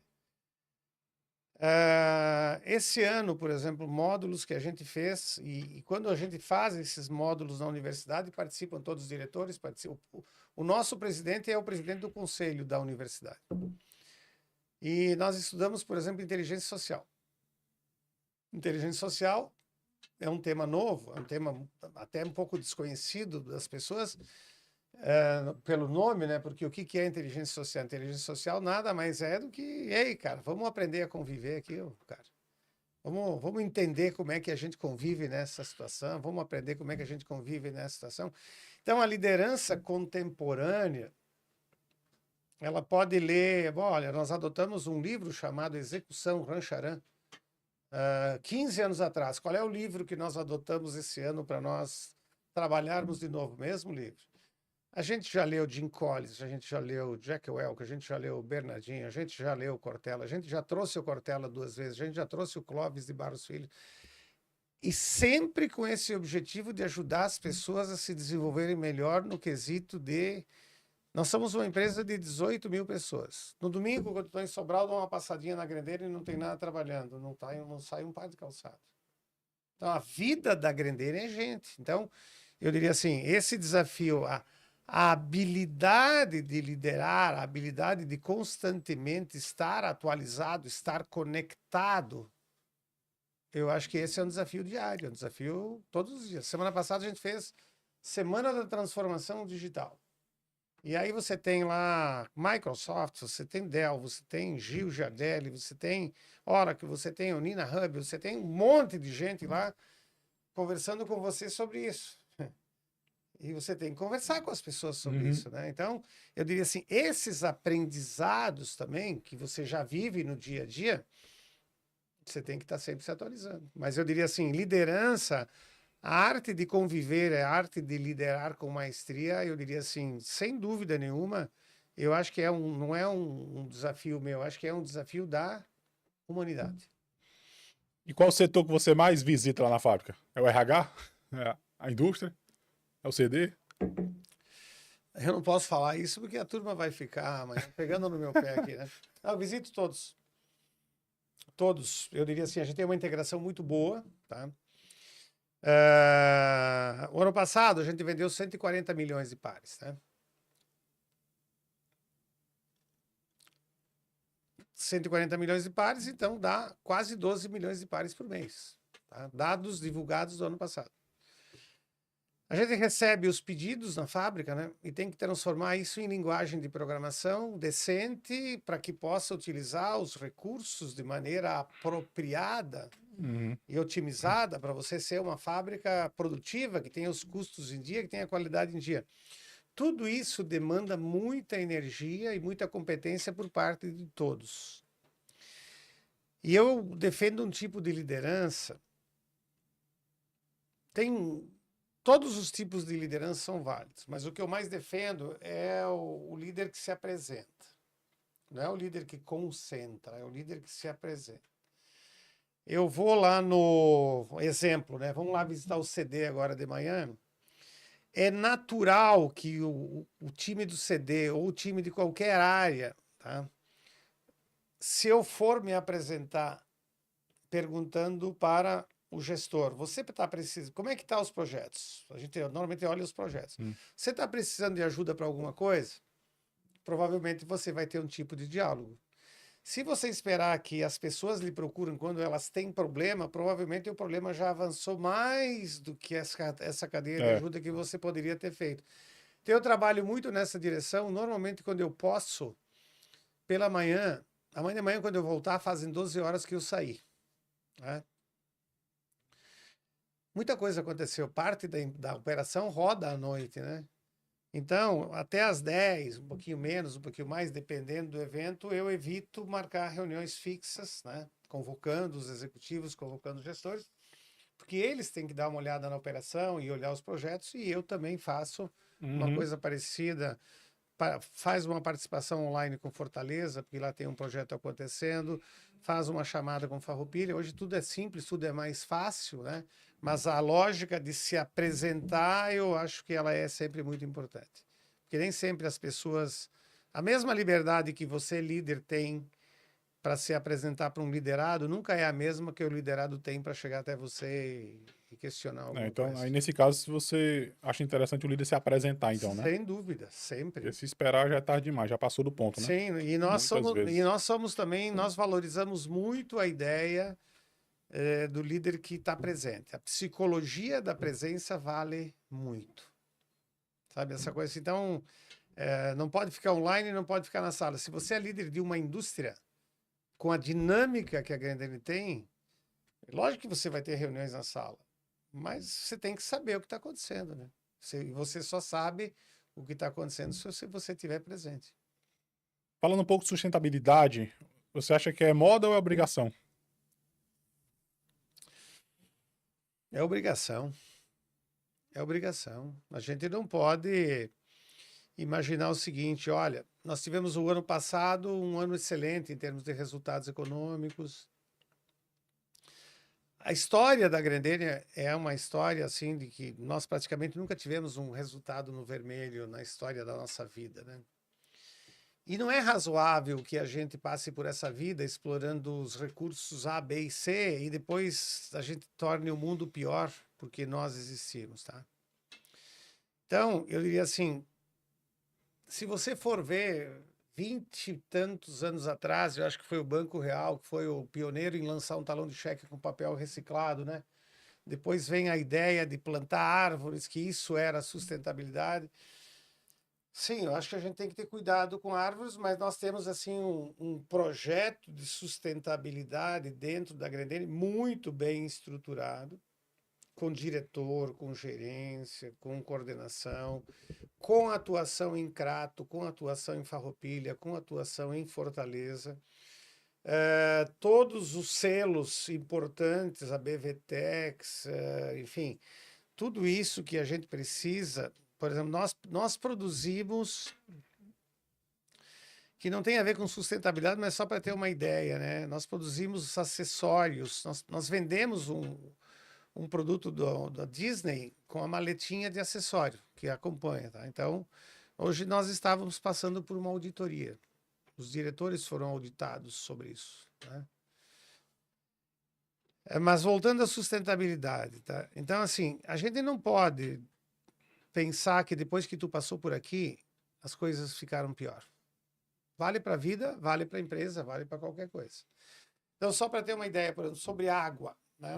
Nós vivemos num local onde, felizmente, não falta água, mas a água é um recurso escasso. Uhum. Né? Para muitas pessoas, a água ainda não chega no nível que deveria chegar. Então, a gente tem 100% do reuso da água em todas as localidades, com estações de tratamento biológicas extremamente modernas, tá? Onde toda a água do banheiro, toda a água da descarga, toda a água do refeitório vai para essa central e ela só não vira água potável, porque a gente acha que ainda não é hora de fazer isso e nós não alcançamos determinados números. O resto, por exemplo, você usa a água para dar descarga no banheiro de novo. Faz desde 2013 que a Grendene não paga um centavo de água, não paga taxa de esgoto em Sobral, porque não joga uma gota de água no esgoto. Então, só para ter uma ideia, esse investimento foi algo em torno de, na época, vamos dizer, se a gente for falar em valores atualizados hoje, provavelmente em torno de uns 15 milhões de reais em todas as localidades. No Crato, para você ter uma ideia, nós temos Poço Profundo, água à vontade, nós estamos lá perto da Chapada, né? Mas também temos a estação de tratamento, porque é coerente. Se você pode reciclar, recicla, tá? Nós somos uma das empresas que tem a menor pegada de carbono do mercado. Nós somos uma das empresas que tem... Hoje tem muitas empresas, mas quase 100% da nossa energia, a partir de agora, nós estamos aí em fase final, né, é de origem sustentável. Quanto nós gerávamos de resíduo 10 anos atrás para um par produzido? Provavelmente a gente geraria de resíduo por um par produzido Vou dar uma ideia assim hipotética apenas, para entender noção de grandeza de ganho. A gente gerava de resíduo algo em torno de 500 gramas por par. Hoje a gente gera 110, 102, 80 gramas por par, com todos os resíduos que se usa. Água por par, não somos uma empresa que usa muita água, mas cada vez mais a gente utiliza menos água no processo produtivo. Enfim, quem é que foi pioneiro em colocar lâmpada de LED em Sobral? Foi a Grendene. E os painéis solares também. Não, já vamos chegar lá. Então, 100% das nossas lâmpadas, quando a lâmpada de LED era cara e estava assim um pouquinho incerto, fomos nós que fizemos. Tá? E é muito legal ver porque esse processo é um processo de educação também. Sustentabilidade. Tem um programa do Prato Limpo no restaurante que a gente orienta as pessoas, porque é normal, né? Quando eu vou me servir num buffet qualquer, eu sempre pego um pouco mais do que eu acho que vou comer. É normal isso. Então a gente orienta as pessoas que a ideia é que tenha sobra zero, né? Então a gente tem um programa chamado Prato Limpo. E a gente desenvolve a consciência e vai melhorando a comida todos os dias para as pessoas poderem ter uma comida melhor. Mas a ideia é que as pessoas não sobrem nada no final. 2 exemplos, tanto sobre o prato limpo, né, quanto a lâmpada de LED. E aí chega a dona Raimundinha, que não é um personagem, é uma pessoa que mora no Ipaguaçu Mirim, que trabalha com nós há muito tempo, e me encontra no corredor e diz: seu Rossi, ó, lá na minha casa também tem lâmpada de LED. E lá na minha casa também, se o meu menino sobrar qualquer coisa no prato, sobra para ele. Quando você consegue fazer esse processo de educação, reverberar, quando você começa a engajar as pessoas, é porque você atingiu uma boa parte do objetivo, né? Tem muita coisa para se fazer ainda, eu diria assim, quando a gente olha a maneira como o mundo está vivendo agora, né? Daqui a pouco tem governantes estimulando, daqui a pouco tem governantes desestimulando, mas a gente segue fazendo e segue acreditando. Nós temos programa, por exemplo, que nos Clube Melissa e na C&A, por exemplo, são parceiros que a gente recolhe o par usado. Se você tiver um par usado e você for no Clube Melissa em Sobral, você pode devolver que a gente vai reciclar, né? Sustentabilidade, não temos absolutamente nada de origem animal, não fazemos teste em animal, não temos metais pesados, não temos nada que possa prejudicar a saúde das pessoas. O Clube Melissa que você fala são as lojas, Sim, amigo. as lojas, são 420 lojas, né? Aqui em Sobral tem uma no shopping. No shopping, uma no shopping. A Sandra, né? Eu conversei com ela aqui 2 semanas atrás. E falando agora de inovação, como é que você vê o futuro do calçado? Será que a gente vai estar imprimindo calçado em casa? A Grendene talvez virar um produtor de insumo para impressoras 3D, não sei. Estou viajando aqui fora da caixa, tá vendo? Imagina daqui 10 anos, você poder imprimir seu calçado em casa, por exemplo. Primeiro, E você comprar, tipo como a gente compra hoje uma cápsula de café da Nescafé, por exemplo. Vou comprar uma cápsula da Grendene aqui e imprimir meu PVC expandido em casa. primeiro, assim, é absolutamente impressionante as mudanças que o mundo vem, né? Se a gente diz assim, olha, 20 anos atrás a internet funcionando bem, 10 anos atrás a rede social, e agora uma avalanche de tudo o que tu pode imaginar, né? Nós tínhamos agora 10 pessoas da Grendene que viajaram para a China, né? E eles voltaram absolutamente impressionados, né? E já conhecem muita coisa, porque a Grendene já tem muita coisa de inovação, tá? Eu acho que a gente vive um mundo assim em constante transformação. Quando você olha é o seguinte, olha, vamos pensar o nosso caso aqui em Sobral, onde você pode comprar tudo o que você quiser online. Se a gente lembrar como é que a gente vivia 30 anos atrás, 20 anos atrás, o que você podia fazer online? 20 anos atrás? Shoptime. Só o Shoptime pelo telefone ainda, né? Pelo Muito telefone e olhe lá, né? É. Então, as mudanças, elas são absurdamente... Quando você olha o veículo elétrico, eu tive agora, no ano passado, fazendo um tour pela costa da Califórnia, San Diego, Los Angeles, São Francisco, Portland e depois Nova York e Miami, mas especialmente na costa, né? E a gente se assustou quando viu um táxi chegando sem motorista. É claro que a gente não foi, né? Claro que a gente não foi, mas é assim, alguém poderia pensar assim, pô, mas esse carro sem motorista? Então eu diria assim, nós somos uma empresa que investe muito em inovação, a gente é uma empresa extremamente moderna, assim, naquilo que a gente se propõe a fazer, tá? Eu acho que é um pouco bola de cristal a gente falar assim, olha, o futuro daqui 10 anos, né? Eu acho que o futuro daqui 5 anos, daqui 10 anos, ele vai ser muito melhor se a sociedade, se as empresas, se as pessoas como um todo souberem separar aquilo que é bom daquilo que é ruim e compreenderem aquilo que faz bem para a sociedade daquilo que faz mal para a sociedade, tá? Então, eu diria assim, nunca tivemos tantas alternativas como temos hoje.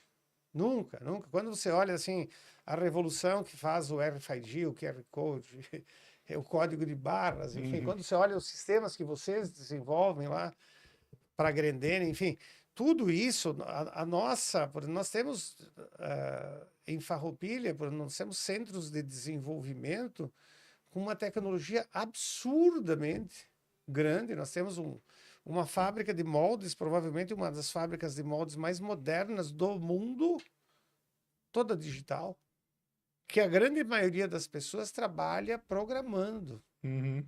A grande maioria das pessoas não trabalha pegando o molde na mão, como eu fazia na minha E época, certamente né? tem produtos lá que nem chegam ao mercado, né? Sim, muitos. Então é o seguinte, eu acho que na questão do calçado, a gente tem que lembrar uma coisa assim, sempre escalar ainda com impressão 3D ainda é um desafio, É. né? Mas o nosso palestrante que estava sexta-feira falando de impressão 3D, ele estava com calçado impresso. Olha aí, Eu tenho um calçado impresso em casa, olha tá? aí. Aí, então o Rossi é conservador, ele prefere usar aquilo que pode ser. Então, escalar ainda é um desafio, mas a gente sabe que tem impressoras já imprimindo carros, tem impressoras imprimindo casas, né? Uhum. Então, eu diria assim, é melhor a gente ficar atento e ver o seguinte, a hora que chegar a oportunidade, a gente tá bem ligado e não desperdiçá-la, tá? Eu acho que a gente pode, vou dar um exemplo assim sobre o nosso e-commerce, né? Antes da pandemia, a gente não cogitava, a gente conversava um pouco, tal, mas não sei se vai ser. Depois da pandemia ali, nós somos uma das empresas que fez incrivelmente rápido o movimento de e-commerce. Nós, em menos de 6 meses, a gente estava com tudo funcionando, né? Então, o movimento que alguém que mora lá na fronteira do Rio Grande do Sul, que mora em qualquer canto do mundo, pode acessar lá a Melissa Oficial e comprar a Melissa que quiser, comprar o Rider que quiser diretamente da Grendene, era um movimento impensável 4, 5 anos atrás. Hoje não é mais. Então a gente tem que estar atento às oportunidades e eu diria assim, cuidar com os modismos, né? Porque tem muita coisa que aparece para você que não necessariamente pode ser bom. E tem coisas que é importante você não perder a oportunidade que pode ser bom. Quais são as dificuldades hoje já que a gente falou de pessoas, de estar encontrando pessoas para fazer trabalho ali de base? Tipo, passar o rodo, Varrer, né?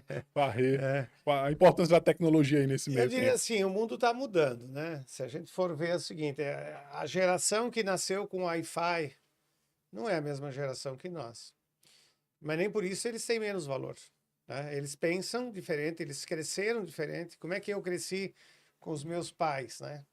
Como é que eles cresceram com os pais deles, seja em qualquer localidade do mundo. Não vamos falar de Sobral, né? O mundo está assim, né?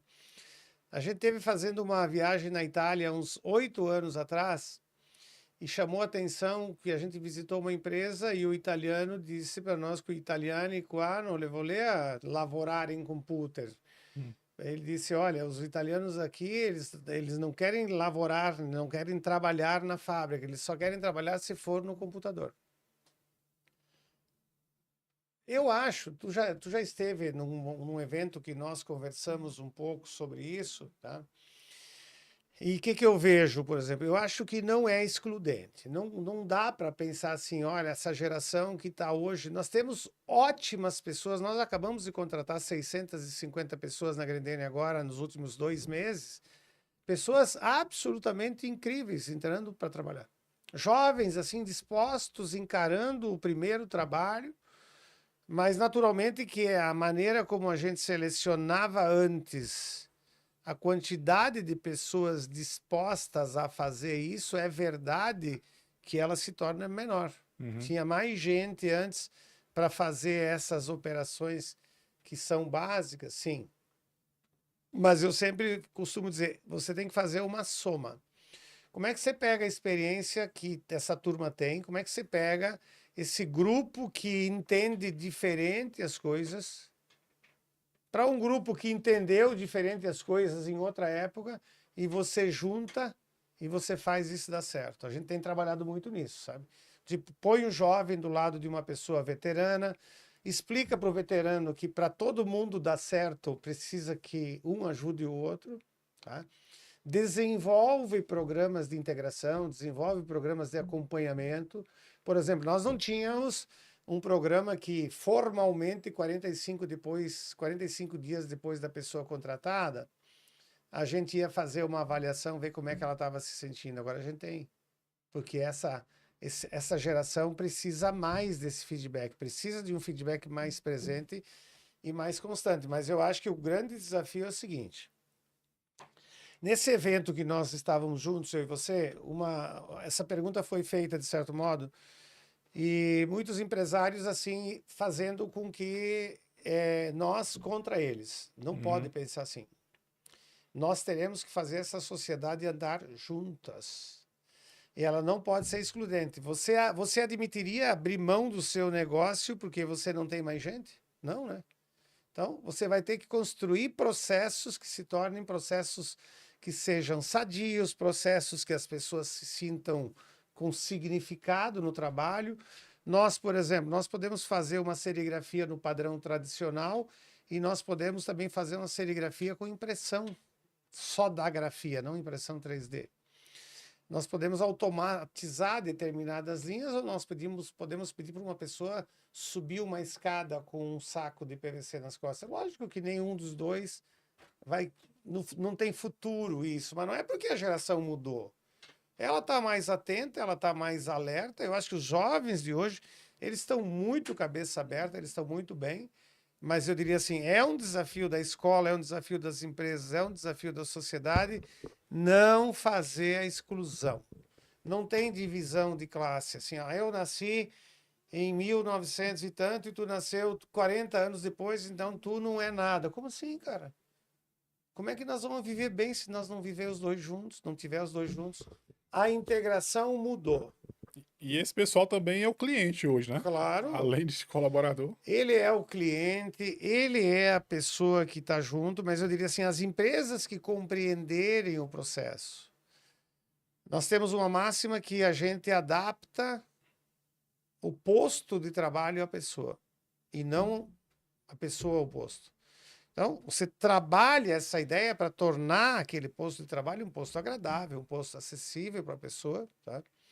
E, naturalmente, você tem que melhorar cada dia as relações de trabalho também com a pessoa. Tem que haver mais diálogo, tem que haver mais feedback, tem que haver mais presença da liderança. Porque é verdade que a sociedade entrega alguém que não é tão completo emocionalmente como era uma pessoa de 30 anos atrás, é verdade. Mas como é que a gente faz? Agora, então, os líderes precisam ajudar a corrigir essa rota e principalmente incluir, sabe? Essa ideia, assim, eu acho que a pior coisa que a gente pode fazer no mundo é dizer, na minha época era diferente, o Alan é mais jovem, não vai. Cara, me dá teu entendimento de estratégia. O que significa estratégia pra ti? Ah, boa pergunta. A gente, na Grendene, a gente trabalha muito o planejamento. Quanto mais a gente planeja as coisas, sem levar tempo demais, naturalmente, mais a gente acerta, tá? Então a gente tem, olha, a gente tem um plano para esse ano, tá? A gente tem um plano para esse ano para vender tantos pares no mercado externo, para vender tantos pares Sim. no mercado interno. Então a gente desenha muito bem esse plano, que é um plano alicerçado naturalmente pelos históricos anteriores, pelo mercado e assim por diante. Definição de estratégia é que ferramentas você vai usar para chegar lá. Mais ou menos isso. Você não pode assim, desenhei que eu quero fazer isso. Legal, como é que você vai? Isso é estratégia para nós, tá? Como é que você vai? Como você vai e com quem você vai? Sem execução, a estratégia morre. E só com execução, tá? Sem. Vamos lá, você tem uma estratégia incrível e você tem uma execução péssima, morreu a estratégia. E se você tiver uma execução ótima e não tiver estratégia, provavelmente você vai estar tirando para tudo que é lado e você, ao invés de massapé, você vai para forquilha.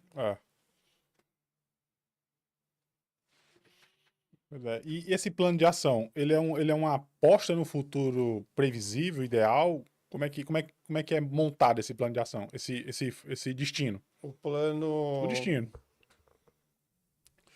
No que, na tua visão, a gente precisa se basear para montar um destino, um alvo? Eu acho que a gente tem, assim, vamos imaginar que nós não estamos partindo da base zero, né? A gente já tem uma história, tá? Então, normalmente, a gente usa os dados históricos, tá? Nós temos o privilégio de ter muitos dados hoje, né? Coisa que a gente não tinha tempos atrás. E a partir disso, você desenha aquilo que deu certo, você robustece, reforça a estratégia aqui. Olha, isso aqui não funcionou muito bem. Em junho do ano passado, isso aqui falhou. Você corrige a rota e vai monitorando. Bem simples. Entendi. Depois que olha para o passado. Não dá para, viu? Não dá para frescar muito, tá? Tem que ser simples, mas tem que ser profundo. Agora, quem vai para a base zero? Tá? Base zero, eu e tu vamos começar um negócio amanhã. Tá bom, a gente sabe que a gente quer montar uma banca de bananas. Tá? Legal. A gente quer vender. Quantos quilos de banana a gente quer vender esse ano? A gente quer vender isso aqui. Legal. Então a gente desenha um objetivo, a gente desenha uma ideia de onde a gente quer estar posicionado, como, que público a gente quer atingir. E a estratégia é como é que você vai botar isso em prática. Como é que você bota isso em prática? O que você pensa? Se der errado aqui, o que você faz aqui? Se der errado aqui, o que você faz aqui? Sabe, a estratégia você vai pensando os pontos aqui e vamos pensar assim, é uma maneira de você tentar dar uma trabalhada do tipo, eu vou me antever às dificuldades, sim. E se você pensou na estratégia antes, quando surge a dificuldade, você já tem uma solução para ela. Legal. E conta pra gente aí como é que é a tua rotina de performance do dia. O que é que tu faz quando tu acorda? No que isso te ajuda na tua liderança Vamos lá na lá. Grendene? Velho, todos ficaremos. Velhos não, idosos, experientes, todos nós ficaremos. E eu acho que como a gente vai ficar, aí é uma escolha. Né? Porque muitas vezes, assim, as pessoas ficam brigando com a idade. Não dá para ficar brigando com a idade. Você tem que entender que o tempo vai passar para todo mundo e a qualidade de vida que você quer ter para você depende das escolhas que faz todo dia. Então, eu tenho o hábito de dormir 6 horas, um pouquinho menos, um pouquinho mais, né? Então, se eu dormir 6 horas, está tudo certo. E se eu for almoçar em casa ao meio-dia, dormindo mais 15 minutos, aí está mais certo ainda. Mas não, às vezes eu almoço na Grendene e também não tem problema nenhum, a vida que segue, tá? Todo dia 7 quilômetros, corrida e caminhada, alterna corrida e caminhada. 3 vezes por semana academia. Tá? Lá na pandemia, um dia eu fui pegar uma garrafa de água na mão e vi que não conseguia levantar a garrafa, vi que não tinha mais músculo. Comecei a comprar camisa e comecei a ver que tinha que apertar as mangas, porque não tinha mais... Não é mais muque. Não, eu sempre fui de fazer atividade física, mas eu não era de frequentar a academia. Então, nos últimos 5 anos, 4 anos mais precisamente, eu tenho sido assim muito disciplinado na academia. Que, amigo, se você ficar velho, você não tiver músculo, o que vai segurar você? Os ossos, não vai. Não. Né? Então, eu diria assim, a atividade física, né? A gente começa um pouco antes das 5, tem um grupo que se encontra, e termina um pouco antes das 6. Das 6 às 7 eu me concentro, né? Das 6 às 7 é a minha hora, Então eu tomo meu chimarrão, é um hábito que eu tenho até hoje, né? Continuo tomando chimarrão, tomo meu café aí, e 7h15, 7h30, estou no trabalho, tá? E eu diria assim, a gente tem agenda bem organizada, a gente é muito disciplinado para a agenda, tá? Quando alguém chega atrasado na reunião, a gente dá boa noite, mesmo que seja só 5 minutos. E quando a pessoa que chega atrasada na reunião não é a que vai conduzir a reunião começa no horário independente da pessoa. Normalmente funciona assim. E eu diria assim, então, organizar bem, descansar bem, cuidar com aquilo que a gente come, cuidar com aquilo que a gente toma, cuidar com aquilo que a gente ingere, porque não dá para imaginar o seguinte, olha, todo dia uma garrafa de vinho e você no outro dia também. Não... Mas, assim, você deve conversar certamente com outros executivos também, altos executivos de outras empresas. Você vê similaridade nesses Sim, hábitos? bastante similaridade. Ah, cada um tem um jeito, né? Mas eu diria assim, sono bom, atividade física regular, alimentação cuidada. Não é que não pode comer uma carne gorda, pode comer uma carne gorda, mas cuida. Organize a agenda. É legal você dizer que você está disponível para todos sempre? É legal. É um bom marketing. Mas se isso começar a mexer na tua agenda, nós temos uma coisa na Grendene, por exemplo, que a gente adotou nos últimos tempos, ó, nós não terminamos nenhuma reunião lá após as 18 horas. Normalmente a gente termina até 17h50. Ah, mas um executivo, um gerente quer fazer uma reunião com a equipe dele, porque ele tem um assunto para ver no dia, tudo bem. Então, a organização do trabalho, a gente sempre costuma dizer o seguinte: não dá para fazer mais se antes você não faz melhor. Não tem como. Então, melhora a vida, Sim. melhora o cuidado com a saúde, melhora a agenda, escolher que assuntos você deve de fato se envolver, Uhum. escolher que assuntos você não deve se envolver. Porque você não pode se envolver em tudo. Outra coisa, quando você vai se envolver com algum assunto, então tem 13 assuntos amanhã. 13 assuntos amanhã. Beleza. E tem a viagem para Juazeiro amanhã cedo. Cara, trata um assunto por vez. Tu não pode estar tratando mal esse primeiro assunto, porque a partir das 11 horas tu tem um assunto difícil para tratar. Então, tentar separar isso, eu diria assim, estou lendo o livro do Papa Francisco agora, tá? Eu tenho o hábito de leitura, eu leio as coisas mais variadas. Acabei de ler Aventuras Empresariais, eu leio diversos livros ao mesmo tempo, né? A Organização, não sei se tu já viu, mas é um livro desse tamanho que eu prefiro não comentar o conteúdo, porque eu acho que não é tema para aqui, mas vale a pena a gente dar uma olhada e a gente vai aprendendo sobre essas coisas. O Milagre do Amanhã é um livro que eu recomendo muito porque todo dia que a gente acorda de manhã, a gente tem a chance de recomeçar quase tudo na vida. Eu percebo isso, por exemplo, no nosso exercício, a gente vai caminhar quando é escuro, pega o nascer do sol, pega o sol e pega o clarear do dia. Todo dia você volta renovado. Então, eu diria assim, eu acho que tem um ponto de... Como é que você consegue equilibrar? Sabe? Como é que você consegue almoçar com sua família sábado? Como é que você consegue viajar com a sua família 1 ou 2 vezes por ano? Como é que você consegue dormir? Como é que você consegue deitar e dormir sem ficar angustiado, sem ficar preocupado, sem ficar no WhatsApp o tempo todo?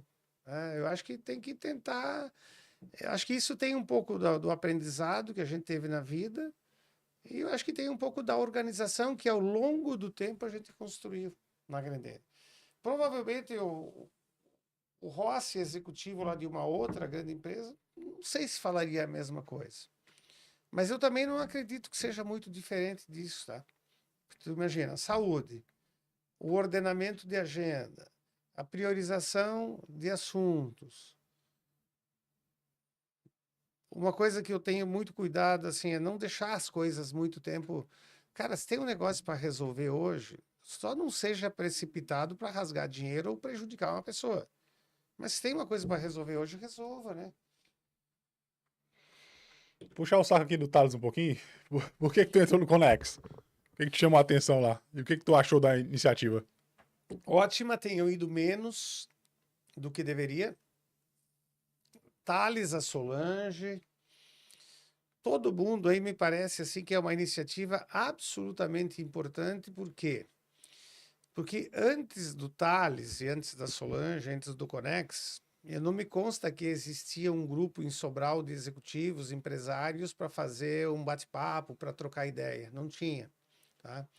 Quando a Solange me convida para participar, tenho mais contato com a Solange do que com o Thales, porque a Solange trabalhou com a gente. Eu disse, cara, que legal esse negócio, né? Porque a gente já participou lá diversas vezes, né? Então, ouvir a história de um, ouvir a história de outro, não é assim, não é muito comum acontecer isso, tá? Uhum. Semana passada eu estava falando com um grupo de advogados aqui que me convidaram para contar um pouco de história também, e nós estávamos falando exatamente disso.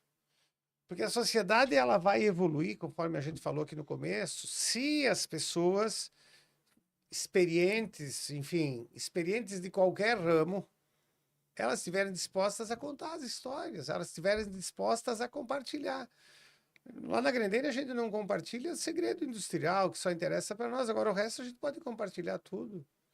Né? Então eu acho que é uma excelente iniciativa. Thales e Solange, eu diria assim, de parabéns. Todos os participantes do Conex, eu acho que assim estão de parabéns, porque essa troca, alguém já saiu de lá nessa troca pior do que entrou? Não, Não. só sai melhor. Então tem as visitas, tem todo esse processo que eu diria assim, eu participo também eventualmente de outros grupos em Fortaleza também, e a gente só ganha com isso, sabe? Porque como é que a gente se renova? Pode ir a São Paulo fazer um curso, sim, Uhum. mas tu te renova também conversando. Sempre que tu conversar com alguém diferente de você, ou que você não conversou ainda, você aprende alguma coisa. Tu falou da fórmula, a fórmula, algum segredo industrial, né? Como é que tem uns mitos aí de que o pessoal, só duas pessoas sabem a fórmula dos calçados, não pode viajar no mesmo avião? Ainda Nunca não. chegou pra ti nesses mitos? Não, não. Rapaz, no chão de fábrica rola. A rádio peão. Não, pode ter, né? Naturalmente que vamos É pensar. tipo a fórmula da Coca-Cola. Vamos pensar o seguinte, né?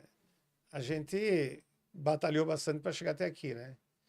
Então tem coisas que a gente preserva, assim, há muitas chaves. Mas quando vem 10, 15 pessoas de lá pra cá, alto executivo assim, geralmente vocês dividem o avião. Sim, sim. Como? A gente procura ter esse cuidado, tá? Mas assim, não é porque um sabe a fórmula, o outro não. É porque Claro. pode acontecer alguma coisa, é melhor que você evite esse tipo de circunstância. Em geral, a gente tem trabalhado muito na Grendene para que o conhecimento fique no CNPJ e não no CPF, tá? Porque as pessoas, elas escolhem caminhos diferentes, elas vão fazer outra coisa na vida. A gente já teve casos também de pessoas que faleceram e tal. Uhum. E aí, como é que tu faz no dia seguinte? Então, a gente trabalha muito e tem trabalhado muito esse conhecimento, assim, conhecimento no CNPJ, bem cuidado, mas no CNPJ. Na hora que a pessoa precisar acessar aquele conhecimento, ela tem. E eu não acho muito salutar, assim, olha, tem coisas aí, ó, só depende de uma única pessoa. Não é muito salutar. É porque tem esses mitos. Tem outro mito também, que é tipo assim, a Grendene, qualquer hora, os caras podem levantar tudo e mudar de cidade. Já deve ter ouvido falar nisso daí, né? Todas as entrevistas que eu participei até hoje, eu vejo isso, Pois tá? é os mitos que rola. Eu acho que já foi pior, né? Já foi pior. Eu acho que hoje É um circo, é só levantar a Não, lona, não é assim, não. levanta a lona e pronto. Eu diria assim, a integração que a gente tem com a comunidade, a integração que a gente tem com a cidade de Sobral, a maneira como o Nordeste nos recebeu, né? Fortaleza, Crato, Sobral. E como é que esses caras pensam em ir embora se acabamos de abrir uma fábrica no Crato em março do ano passado? Uhum. Né? Como é que a gente pensa em ir embora se acabamos de construir um CD que Eu acho que é porque o pessoal chega lá, vê umas paredes lá, né, de pré-moldado ali, Mas na aí... fábrica 1, quando a gente constrói a fábrica 1 em 94, vamos entender, ninguém conhecia nós. E nós também não conhecíamos as pessoas. E existia ali algumas conversas, do tipo aqueles benefícios da Sudene que nem sempre eram aplicados adequadamente. Então, chegou a Grendene, a fábrica foi construída em 6 meses com divisórias drywall. Não foi com tijolos, foi com divisórias drywall. Pronto. O Gaiato, aquele que gosta de contar uma história, que ele diz, olha, os caras construíram em 6 meses, eles vêm aqui, e a história mostrou exatamente o contrário. Tá? Então, eu diria assim, hoje nós estamos muito felizes em Sobral. Nós temos uma das empresas mais competitivas do mundo para fazer o que nós fazemos. Temos pessoas extraordinárias, com muita disposição para trabalhar. Fabricamos produtos extraordinários, também temos um mercado extraordinário, produzindo a partir da base de Sobral, Crato, Fortaleza e Farroupilha, mas falando aqui do Nordeste especificamente. Só mito. Só mito. Nós estamos muito bem estabelecidos aqui. Então, para encerrar, então, manda um recado aqui para os teus colaboradores, para os teus funcionários. São quantos mil hoje? Na Grendene toda, nós estamos perto de 18 mil pessoas. Tá? O recado que eu diria para vocês é o seguinte: primeiro, agradecer você aqui pela oportunidade. Assim, para mim, sempre muito. Eu acho incrível essas oportunidades de a gente poder contar um pouco de história, poder falar um pouco. Mas a minha gratidão a todo esse time, tá? Quando eu digo assim, olha, o trabalho da gente é fácil na Grendene, é fácil porque tem um grande time, pessoas assim. Vou repetir que todos os dias entregam muito mais do que aquilo que é esperado. Todos, sem dúvida nenhuma. Sabe, das pessoas mais humildes às mais simples, sabe? A gente sempre tem resultados extraordinários na Grendene, a gente tem o processo evolutivo que acontece na Grendene, viu? A inovação, a inteligência artificial, você vai lá e você compra.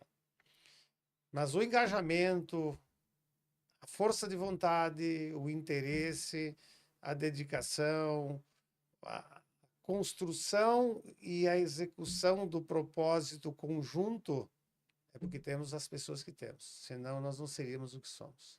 Então, um beijo grande no coração para todos, tá?